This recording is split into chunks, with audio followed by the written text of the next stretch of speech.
Enregistré. Alors, la contraception, ça va être en fait l'ensemble des méthodes et des moyens qui vont empêcher la survenue d'une grossesse non désirée. Donc, contra, c'est contre, réception, conception. Donc, ça va être tous les moyens qui vont être contre la conception. Il faut savoir qu'il existe des méthodes temporaires et des méthodes définitives de contraception. Donc, pour les méthodes temporaires, c'est tout ce qu'on va aborder aujourd'hui. Donc, il y a des méthodes naturelles, des méthodes mécaniques, chimiques, locales, qu'on verra par la suite. Et pour les méthodes définitives, donc chez la femme, il y aura la ligature des trompes. On va lier les trompes avec du fil non résorbable. Et chez l'homme, on a la vasectomie qui consiste à couper les canaux déférents. Donc, je ne sais pas, pour faire disparaître. Bon. Donc, le canal déférent, c'est ce qui va acheminer les spermatozoïdes du testicule. Donc, en coupant ce canal déférent, les spermatozoïdes ne vont pas se retrouver dans le liquide séminal. Alors, pour parler de contraception, il faut remplir certains critères. Donc, notre moyen contraceptif doit remplir certains critères. De un, d'abord l'efficacité. Il faut que le moyen contraceptif soit efficace. Et cette efficacité va être exprimée par un indice qu'on appelle l'indice de Pearl. Cet indice de Pearl va tout simplement nous renseigner sur la fréquence des grossesses indésirables observées pour 100 femmes utilisant une méthode contraceptive.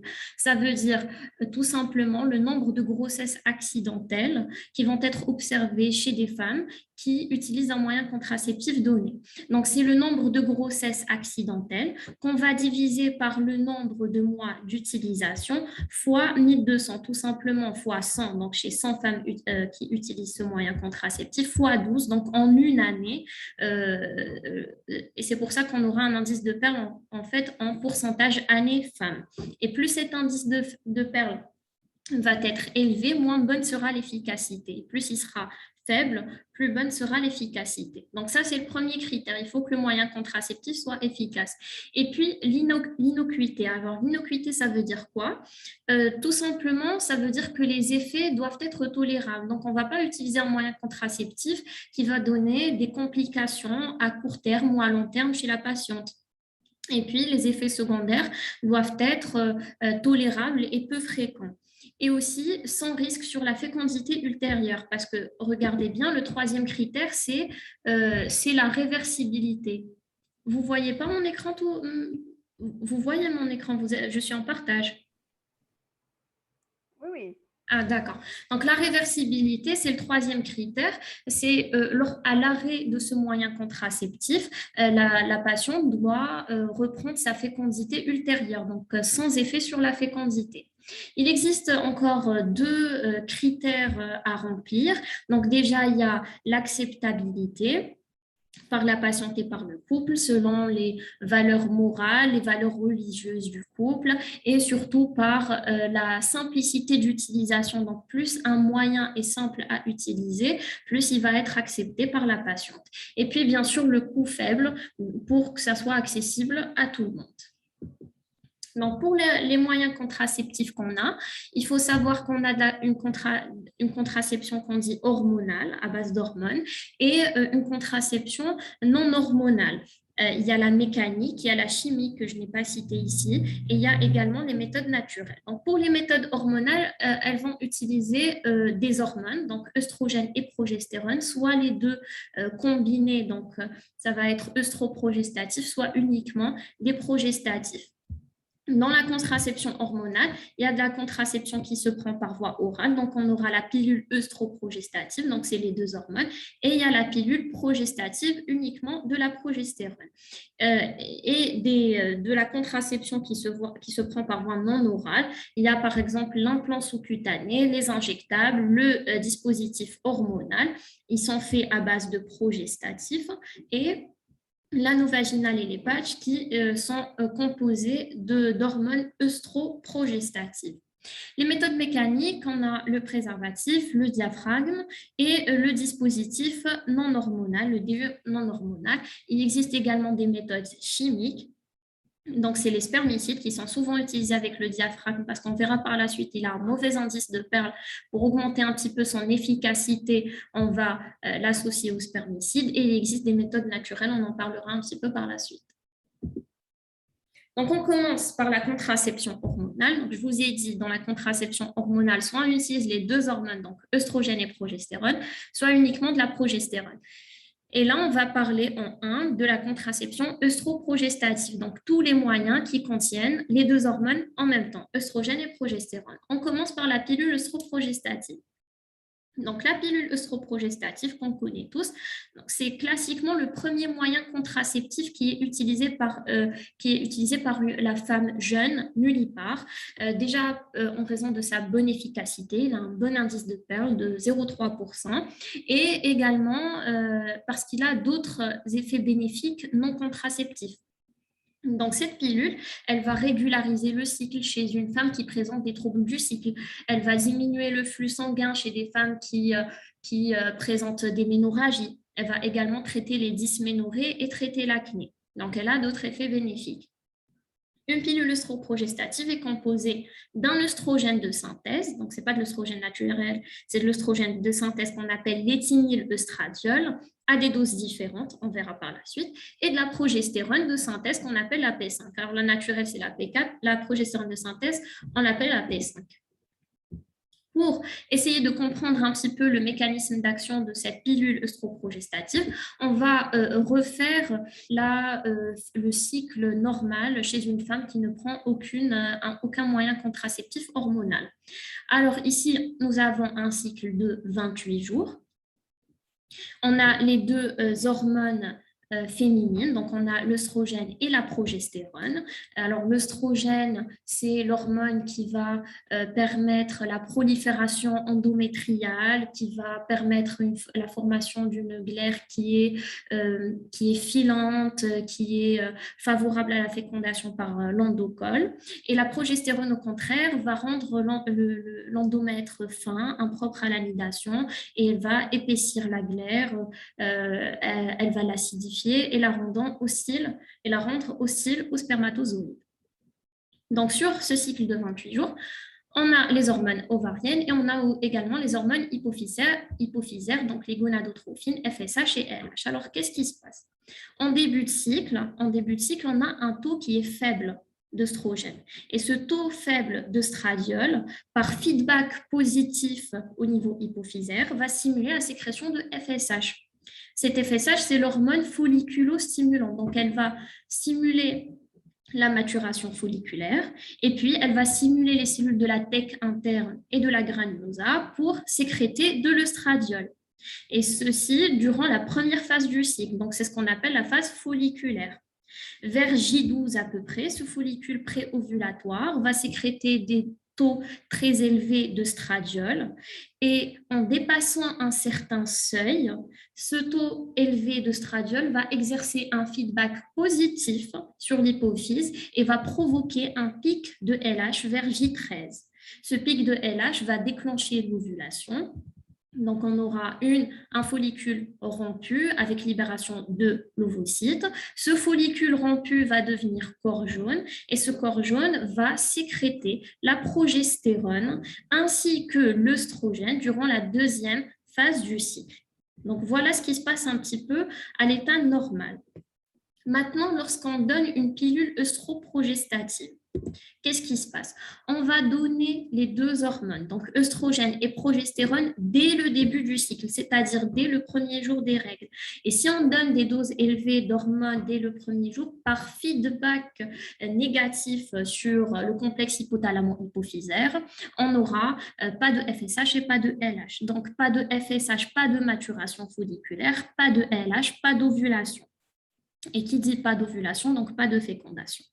Donc, on a une action centrale par inhibition de la sécrétion des gonadotrophines, FSH et LH, donc par feedback négatif de ces hormones-là, et donc pas d'ovulation, donc pas de fécondation. Mais on a également un deuxième effet, donc une action périphérique de cette progestérone. Vous avez remarqué qu'on allait introduire le progestatif dès le début du cycle, or que dans un cycle normal, la progestérone est sécrétée en deuxième partie du cycle.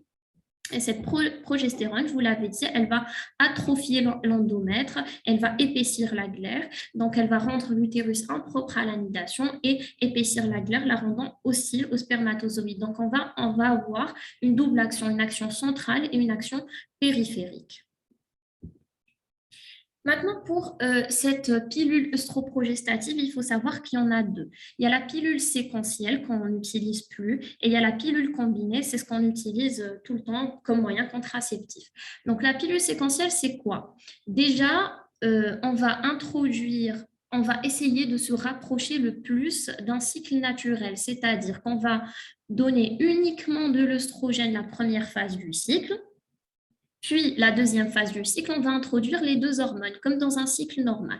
Donc, on va donner de J7 à J14 de l'éthényl-estradiol, l'œstrogène de synthèse, et deuxième partie du cycle, de la progestérone et de l'œstrogène.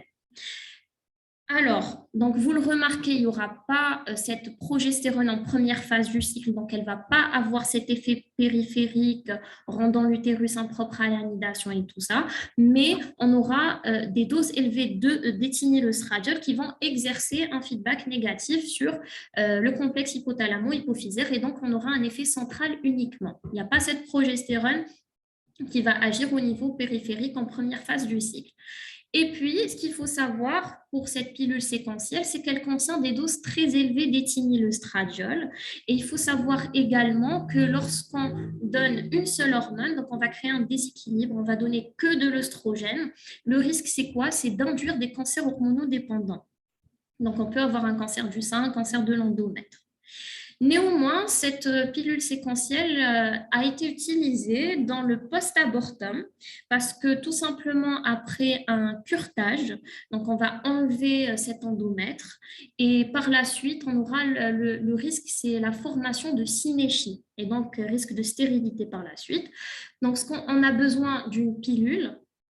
Vu qu'elle est riche en éthényl-estradiol, on l'avait dit, l'œstrogène va permettre la régénération de l'endomètre. Donc, après un curetage, on donne cette pilule séquentielle un petit peu pour régénérer rapidement l'endomètre et éviter l'apparition des synéchies et donc de stérilité. Mais ce qu'on utilise maintenant comme moyen contraceptif, c'est la pilule combinée. Donc, la pilule combinée, c'est quoi? C'est de l'éthényl-estradiol et de la progestérone, mais en même temps. Alors que dans la séquentielle, on donnait uniquement de l'œstrogène, puis œstrogène-progestérone. Là, dès le premier jour du cycle, on va donner les deux hormones en même temps. Et en fonction de la concentration de cette pilule combinée en œstrogène, on aura la pilule normodosée et la pilule mini-dosée. La pilule normodosée, ça veut dire tout simplement qu'elle contient 50 microgrammes d'éthényl-estradiol. Donc 50, c'est une normodosée. Dès que c'est moins de 50, c'est la mini-dosée. Donc, il y a la 40, il y a la 35, on est passé jusqu'à la 15 microgrammes. Et en fait, microgrammes. Et c'est ce qui nous a... on a essayé de diminuer les doses tout simplement pour améliorer déjà la tolérance à cette pilule et diminuer le risque métabolique qu'on verra par la suite. Donc, cette pilule mini-dosée, c'est ce qu'on utilise comme moyen contraceptif. La normodosée n'est plus utilisée comme moyen contraceptif. Néanmoins, elle garde une certaine indication. On va l'utiliser dans la dystrophie ovarienne, qui est un trouble de la maturation folliculaire avec augmentation des follicules kystiques, donc formation de follicules kystiques, parce que tout simplement, il faut savoir qu'à ces doses, donc une normodosée à 50, l'éthényl-estradiol est un puissant antigonadotrope, c'est-à-dire qu'il va inhiber l'axe hypothalamo-hypophysaire, il va inhiber la sécrétion de FSH et de LH, donc il va inhiber l'axe hypothalamo-hypophyso-ovarien. Et c'est ce qui va mettre au repos les ovaires de manière complète. Et c'est ce qu'on recherche en fait dans la dystrophie ovarienne, c'est de mettre au repos les ovaires. Alors, on revient. On a parlé de pilules combinées. C'est ce qu'on utilise comme moyen contraceptif. Elle contient de l'éthényl-estradiol et de la progestérone. Donc, l'éthényl-estradiol, on l'a dit, ce qu'on utilise, c'est la mini-dosée avec un progestatif, le progestatif de synthèse.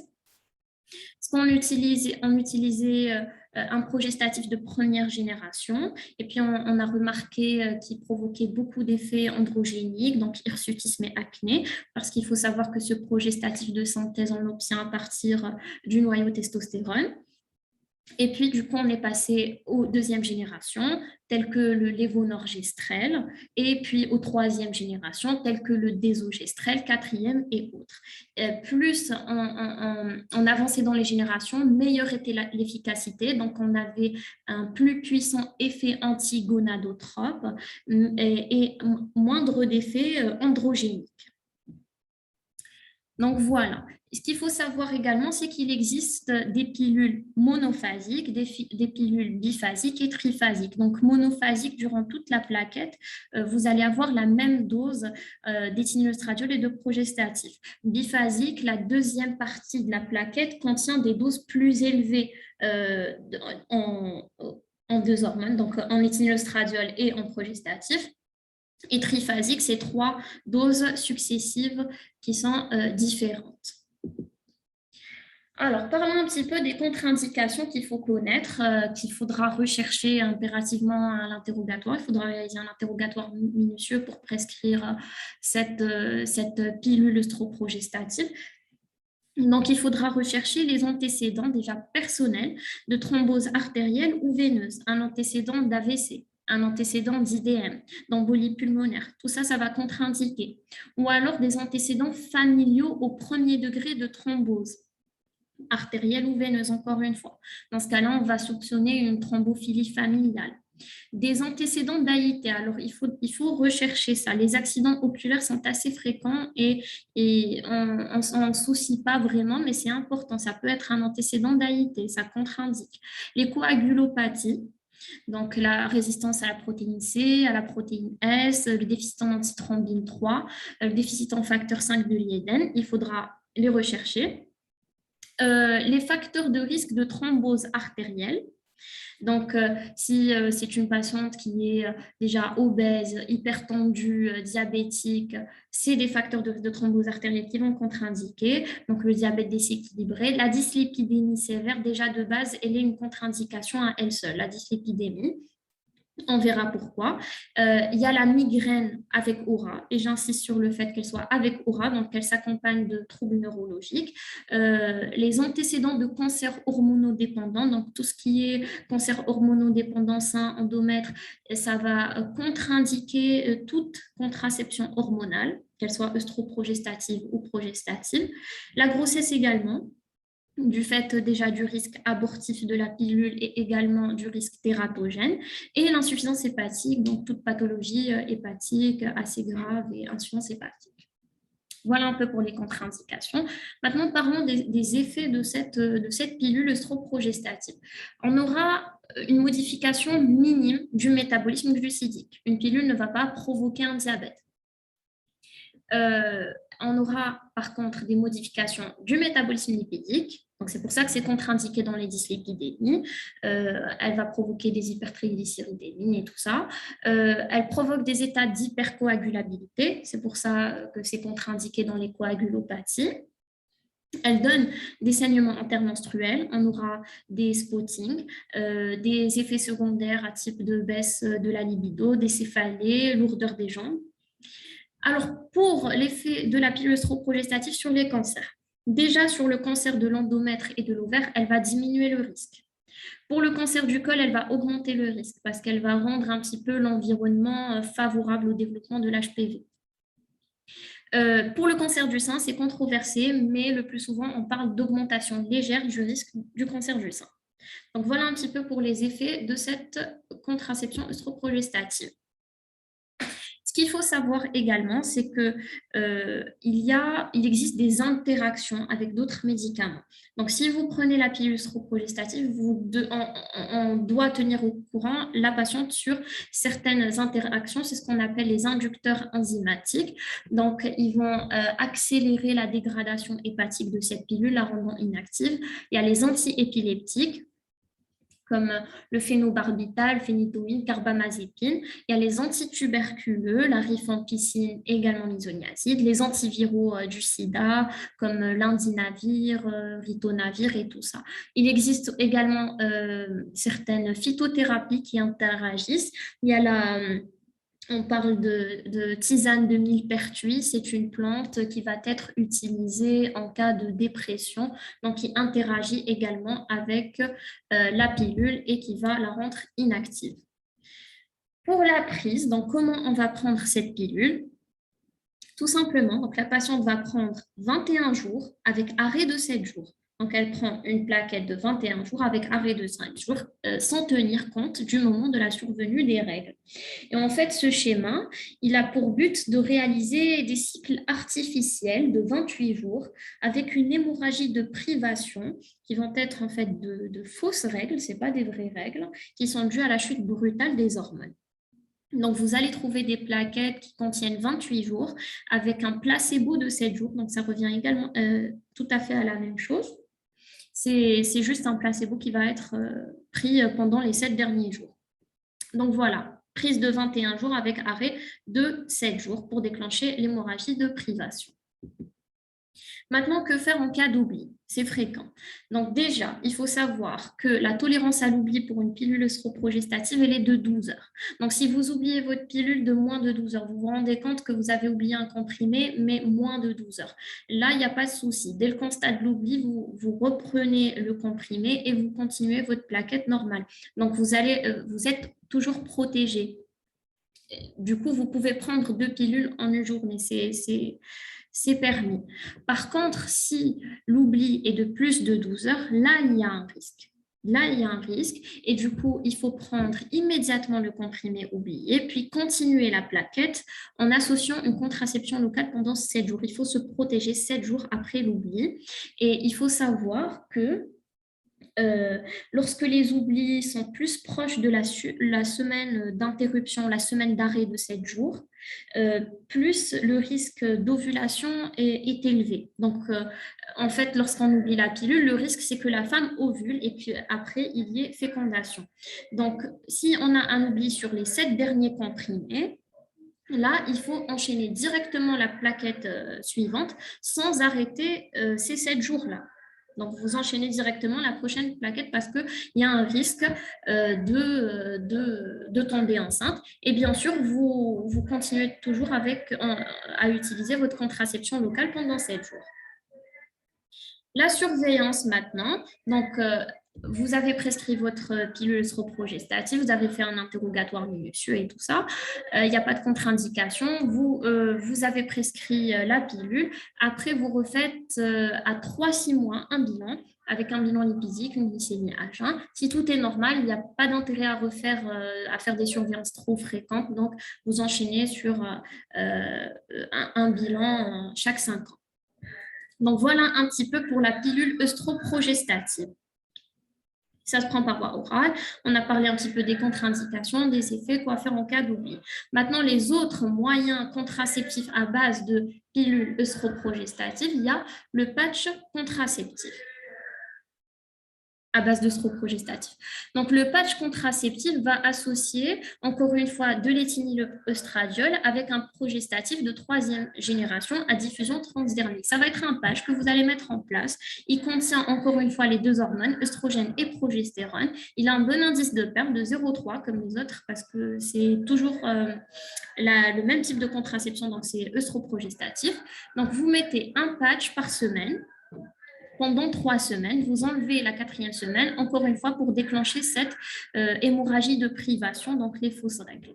Et il faut savoir que ça a les mêmes contre-indications que la pilule œstroprogestative, parce que tout simplement, c'est les mêmes contre-indications aux hormones œstroprogestatives, donc tout ce qui est antécédent thrombose, coagulopathie et tout ça. Il y a également l'anneau vaginal. L'anneau vaginal, ça va être un petit anneau en plastique qui est poreux, qui présente des pores. Et du coup, il va libérer en transvaginal les 2 hormones.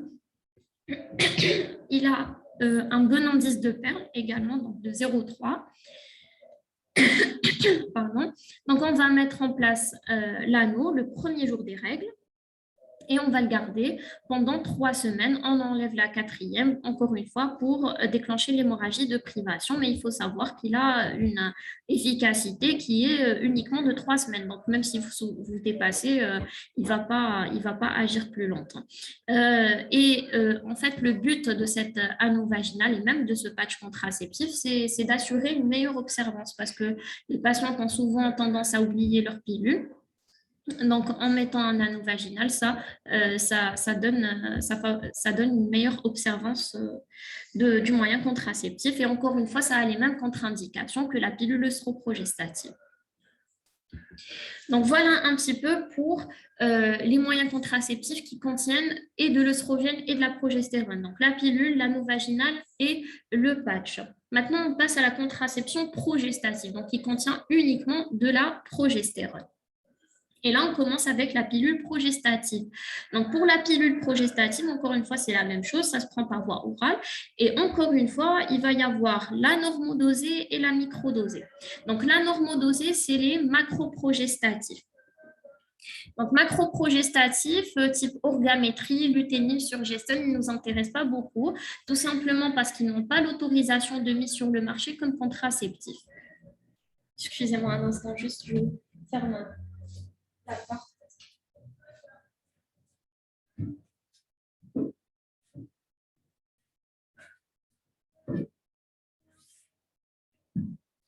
Voilà. Donc, ils n'ont pas l'autorisation de mise sur le marché comme contraceptif, donc ça ne nous intéresse pas beaucoup. Mais il faut savoir que des fois, on peut les utiliser. Ils vont surtout être utilisés en périménopausique, chez les femmes qui souffrent d'hyperœstrogénie due à une insuffisance lutéale et donc une hypertrophie endométriale. Donc, on va les supplémenter, ils sont en manque de progestérone, donc on les supplémente. Également chez des femmes qui désirent bloquer leurs règles pour une raison ou pour une autre, et pour le traitement de certaines mastopathies bénignes chez la jeune femme. Ils vont être donnés du 5e jour au 25e jour le plus souvent, et leur principal effet secondaire, c'est une hyperandrogénie, donc hirsutisme et acné. On aura également des troubles du cycle et des troubles de la libido. Maintenant, ce qui nous intéresse, nous, c'est les microprogestatifs. Alors, les microprogestatifs, déjà, ils sont constitués uniquement de progestatifs et leur mode d'action est principalement périphérique. Donc, mode d'action du progestatif, modification de la glaire, la rendant épaisse, de l'endomètre, le rendant fin, de la motilité tubaire, donc ça va diminuer un petit peu cette mobilité tubaire et la ralentir. Et accessoirement, on aura un effet central. Et on va voir cet effet accessoire, qu'est-ce qu'il va provoquer par la suite. Alors, ce qu'il faut savoir, c'est qu'il y a 2 pilules qui sont prescrites. Les microprogestatifs, il y en a 2. Microvalsérazette, bon, je ne sais pas si c'est disponible en Algérie, mais en tout cas, ce qui est sûr, c'est que les 2 principes actifs, donc c'est le lévonorgestrel qu'on avait vu tout à l'heure, c'est un progestatif de 2e génération, et le désogestrel, qui est un progestatif de 3e génération. Alors, pour le lévonorgestrel, il a un indice de perle de 1%. Il a une tolérance à l'oubli de 3 heures maximum, c'est-à-dire si vous oubliez de prendre votre pilule après 3 heures, vous avez un risque de tomber enceinte. Il va ralentir la motilité tubaire et son effet central est accessoire et inconstant. Donc, il va inhiber l'ovulation dans uniquement 50% des cas. Et dans 50 autres % des cas, il ne va pas l'inhiber. Donc, si on a une ovulation et on risque d'avoir du coup fécondation avec une mobilité tubaire qui est ralentie, vous comprenez bien qu'on a un risque de grossesse extra-utérine. Donc, le lévonorgestrel expose au risque de grossesse extra-utérine. Et il faut savoir également que son efficacité, qu'il est efficace après 14 jours d'utilisation. Donc, il faudra utiliser un moyen contraceptif local pendant les premiers jours d'utilisation. Pour le 2e progestatif, donc le désogestrel, qui est en 3e génération, il a un meilleur indice de perle, il est de 0,5%. Il a une tolérance à l'oubli qui est de 12 heures, donc comme pour la pilule œstroprogestative. Il va inhiber l'ovulation quasi constamment, donc il n'y a pas vraiment ce risque de grossesse extra-utérine, et il a un effet contraceptif immédiat, donc il agit directement, pas besoin d'utiliser une contraception locale. Alors, pour les contre-indications de cette pilule progestative, déjà, c'est contre-indiqué en cas de grossesse. C'est contre-indiqué en cas de cancer hormonodépendant. Je vous l'avais dit, tout ce qui est cancer hormonodépendant va contre-indiquer tout ce qui est hormonal.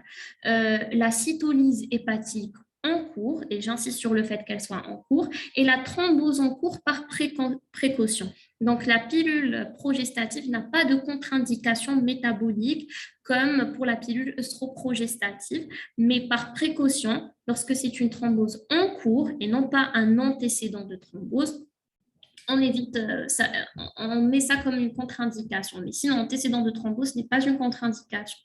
Donc, on a 4 contre-indications: grossesse, cancer hormonodépendant, cytolyse hépatique en cours et thrombose en cours. Pour les effets secondaires de cette pilule, c'est les troubles du cycle, c'est les spottings, parce que en fait, cette pilule, elle va être prise, pas comme la pilule œstroprogestative, mais elle va être prise 28 jours sur 28. Donc, on n'aura pas cette hémorragie de privation, mais par contre, on peut avoir des petits saignements intercurrents. Les kystes fonctionnels. Alors, les kystes fonctionnels, parce qu'avec ce type de pilule, il persiste une sécrétion basale de gonadotrophine, donc FSH chez LH. Et c'est pour ça qu'on avait des ovulations dans 50% des cas, parce qu'il persiste une sécrétion basale de ces gonadotrophines. Et donc, cette sécrétion basale de FSH va être à l'origine d'une maturation folliculaire partielle qui peut expliquer l'apparition de ces kystes fonctionnels ovariens. Et puis, on a le risque de grossesse extra-utérine qu'on a vu avec le lévonorgestrel. Alors, la prise, on l'avait dit, c'est un comprimé par jour à heure fixe, surtout lorsque c'est du lévonorgestrel, on a une tolérance à l'oubli de 3 heures, donc il faut prendre ça à heure fixe. Et même pendant les règles, donc on va prendre 28 jours sur 28. Les indications, vous l'aurez compris, donc c'est tout ce qui est c'est pas tout ce qui est contre-indication, mais ce qui est contre-indication métabolique à la pilule œstroprogestative. Donc, si on a un risque vasculaire, si c'est une patiente qui a un antécédent d'AVC, d'IDM et tout ça, on ne peut pas donner l'œstroprogestative, mais on va donner la progestative. Et puis, la deuxième indication, c'est l'allaitement dans le postpartum. Alors, l'allaitement dans le postpartum, déjà, le meilleur moyen contraceptif, c'est l'allaitement exclusif. Mais sinon, ce qu'on donne, c'est une pilule progestative. On va éviter au maximum l'œstroprogestative. Déjà, elle va avoir des interactions avec la sécrétion lactée. Et puis également, vous savez très bien que dans le postpartum, on a un risque thromboembolique, donc on va éviter les œstroprogestatifs. Alors, deuxième moyen qui utilise une contraception progestative, donc on a fait la pilule progestative qui se prend par voie orale, il y a l'implant sous-cutané. L'implant sous-cutané, c'est un petit bâtonnet qui va être placé au niveau de la face interne du bras et qui va libérer de manière continue un progestatif qui est le désogestrel qu'on avait vu, donc un progestatif de 3e génération.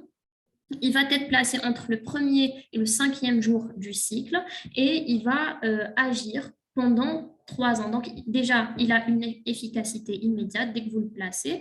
Et puis, on l'avait vu avec le désogestrel tout à l'heure. Et puis, on peut l'utiliser, on peut le garder pendant 3 ans et on sera protégé pendant 3 ans. C'est le plus efficace des moyens contraceptifs. Il a un indice de perte de 0,05% et c'est le plus réversible. Donc, dès qu'on l'enlève, la patiente reprend sa fécondité ultérieure aussi rapidement que possible. Alors, il y a aussi les injectables. Les injectables, c'est une injection intramusculaire tous les 3 mois. C'est pas très utilisé. C'est des macroprogestatifs, mais ça a son intérêt. On l'utilise chez les patientes en psychiatrie souvent. Il y a le dispositif, le DU qui libère un progestatif, donc le DU hormonal. Ce progestatif va être du lévonorgestrel et en le plaçant, on va le poser pendant les règles parce que le col est ouvert, donc ça va permettre de placer le dispositif. Et il va provoquer une atrophie endométriale un épaississement de la glaire, donc c'est l'effet du progestatif. Et par contre, il ne va pas inhiber l'ovulation. Donc encore une fois, on l'avait vu avec le lévonorgestrel, on aura le risque de grossesse extra-utérine. Ce qu'il faut savoir, c'est que tous ces moyens contraceptifs, donc l'implant sous-cutané, les injectables et le dispositif, ils vont avoir les mêmes contre-indications que la pilule microprogestative parce que tout simplement, ils contiennent des progestatifs, donc grossesse, cancer hormonodépendant, cytolyse en cours et thrombose en cours. Voilà. Sauf pour le dispositif, donc il va avoir les contre-indications d'un progestatif et les contre-indications d'un dispositif qu'on va voir tout de suite. Donc on passe à la contraception non hormonale. Déjà, on a le dispositif en cuivre. Donc comment il va agir? C'est tout simplement par la toxicité du cuivre sur les spermatozoïdes. Il a un indice de Pearl de 0,6. Et donc pour les contre-indications, c'est la grossesse, c'est contre-indiqué en cas de grossesse. C'est les infections aiguës, c'est-à-dire moins de 3 mois du haut appareil génital, endométrie, salpingite et tout ça.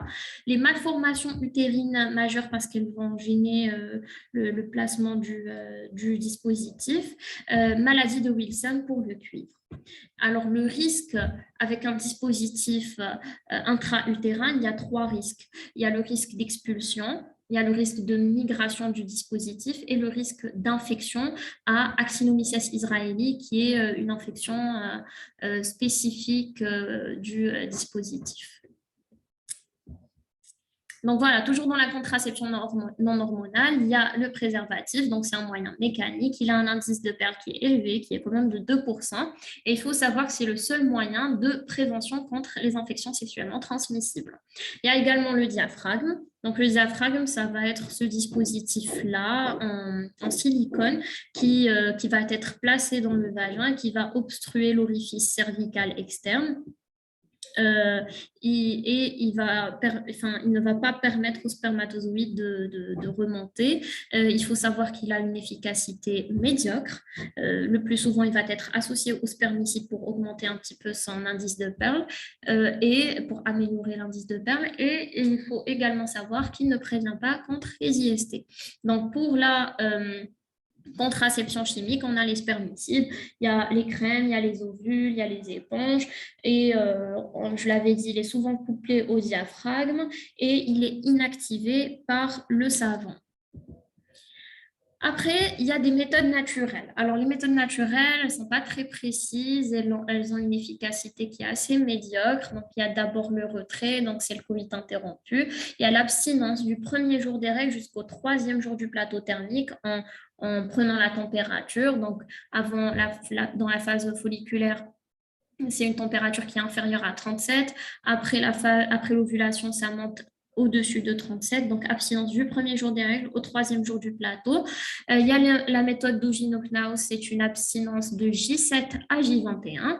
Et il y a la méthode de Billing, c'est une abstinence pendant les 4 jours suivant l'apparition de la glaire, donc la glaire qui est abondante, filante, qui renseigne un petit peu sur l'ovulation, donc abstinence 4 jours après, enfin durant les 4 jours après.